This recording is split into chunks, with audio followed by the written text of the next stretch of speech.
Hello guys, welcome back to Daily Entertainment. In this video, we are going to see how to make small customization to your WordPress blog. So I'm going to cover it very simple. So let's say customizing WordPress thing is always intuitive and easy to learn if you know what you are doing. So let's say how to make some small customizations.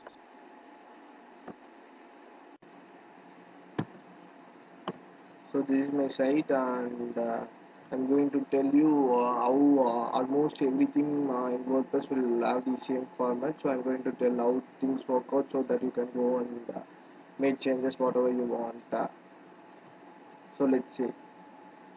So our website page is like this. I'm going to appearance then editor. So as you can see, there are a lot of files involved in making these themes. I'm going to concentrate only on few things here to make your understanding better. Then if you're looking for more info or want to do more customization, feel free to let me know in comments so that I can come up with another video. So first of all, I'm going to say some simple things like header.php file.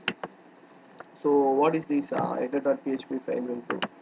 This is our main navigation bar file which includes all our scripts or some all our scripts which are required to make the website load.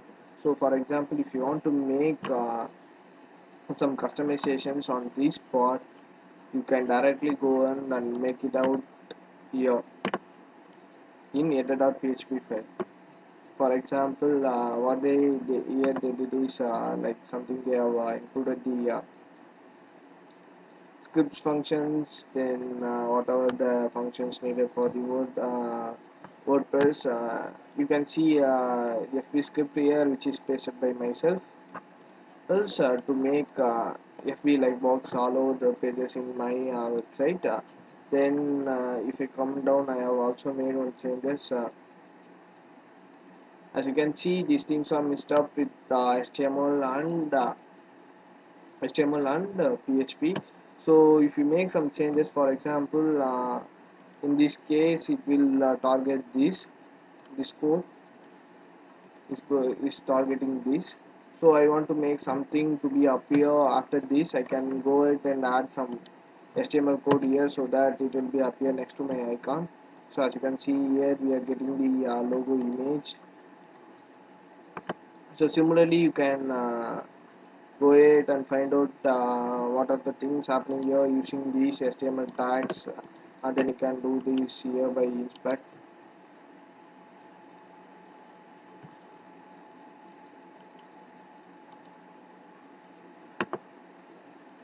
Then elements, as you see, this is have a class called nav.brand. I can find the class here like nav.brand. I can use Control F if I want. So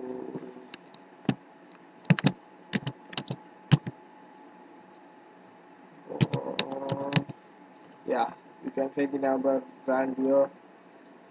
So if I want to make some changes here, I can remove this and add the title whatever I want. To make this dynamic, it included the code. So for example, if I want to add something that should comes after the title, I can add the code here like something like this in HTML like this. So it will appear after my logo. Similarly, as you can see, I have added on another div here which is not yet seen since I don't have an AdSense account, which is a big story which I will explain you later. So I'm also added a div here which I have given as float, right? So it will come like this in this area. So as you can see the layout. So this is that layout. In this the ad will be appear. I have customized this theme to make the ad appear there. So I have added the code here. Which is very quite simple. I actually gave style float right so that it will comes always right, so that my title will comes always in left. So like whatever changes you want to make in navigation bar, it will be under the header.php, or in some cases it will be under navigation.php. Similarly, if you want to do some changes in footer fields, you can go for footer.php. So then if you want to make some changes in your blog content, then you can go for content.php. This one, this one. Actually, I made a simple change here, which is to load stumble upon icons, and also I have made on changes to display like box under every post.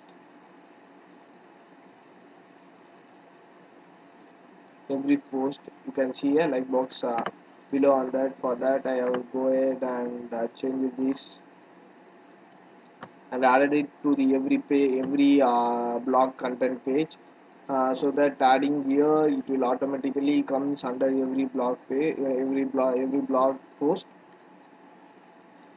So things like this, for I like small customization can be done if you know what are the files you are going to need. Then while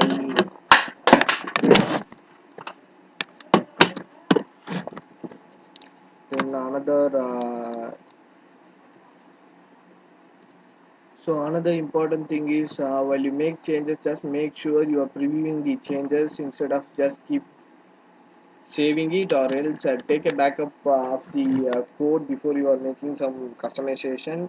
If your site is not properly loading, you can just make that backup back to the code and make it sure it works, so instead of to avoid problems in your customization code. Hope these things helps. If you want to know more about exactly what place I need to do some changes, or if you want to know how to make some more customizations, or something about WordPress or WordPress script changes, WordPress customization, WordPress plugins, please feel free to let me know in comments. You can subscribe the channel, like us, and comment us what you think about us. Thank you for watching this video.